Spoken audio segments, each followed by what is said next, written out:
The Fat Controller sat in his office listening to the noise outside. The passengers were angry.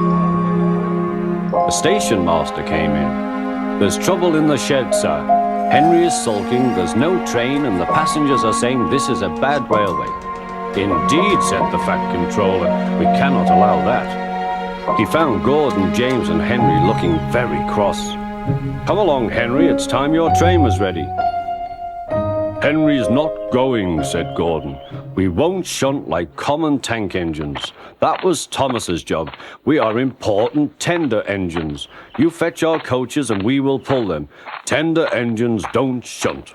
"Oh, indeed," said the Fat Controller. "We'll see about that. Engines on my railway do as they are told." And he hurried away to find Edward. The yard has never been the same since Thomas left to run his branch line, he thought sadly. Edward was shunting. "Leave those trucks, please, Edward," said the Fat Controller. "I want you to push coaches for me in the yard." "Thank you, sir, that will be a nice change." "That's a good engine, off you go then."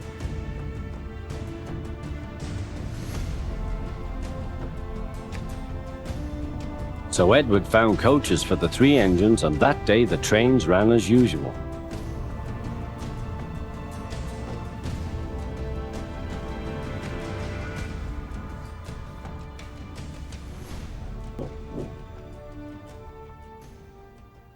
But next morning Edward looked unhappy.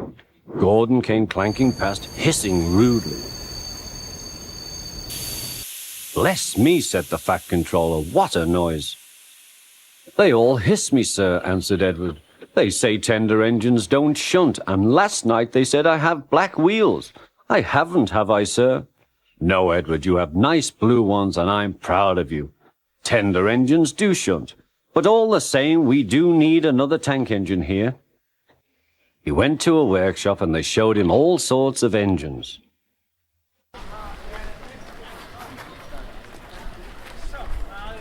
At last he saw a smart little green engine with 4 wheels.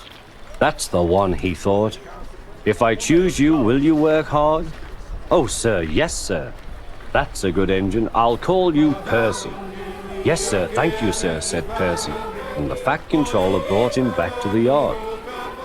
"Edward," he called, "here's Percy. Will you show him everything?" Percy soon learned what he had to do, and they had a happy afternoon.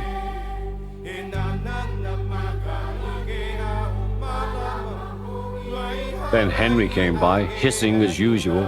"Sheesh!" went Percy. Henry jumped and ran back to the shed. "How beautifully you wheeshed him," laughed Edward. "I can't wheesh like that." "Oh," said Percy, "that's nothing. You should hear them in the workshop. You have to wheesh loudly to make yourself heard." Next morning, Thomas arrived. "The Fat Controller sent for me. I expect he wants help," he said to Edward. "Shh, here he comes," replied Edward. "Well done, Thomas. You've been quick. Listen, Henry, Gordon, and James are sulking. They say they won't shunt like common tank engines, so I have shut them up, and I want you both to run the line for a while." "Common tank engines, indeed," snorted Thomas. "We'll show them. And Percy will help too." "Oh, sir, yes, sir, please, sir," answered Percy. Edward and Thomas worked the main line, greeting each other as they passed by. Percy puffed along the branch line. Thomas was anxious about Annie and Clarabelle, but both driver and guard promised to take care of them. There were fewer trains, but the passengers didn't mind. They knew the 3 other engines were having a lesson.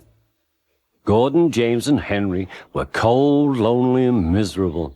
They wished now they hadn't been so silly.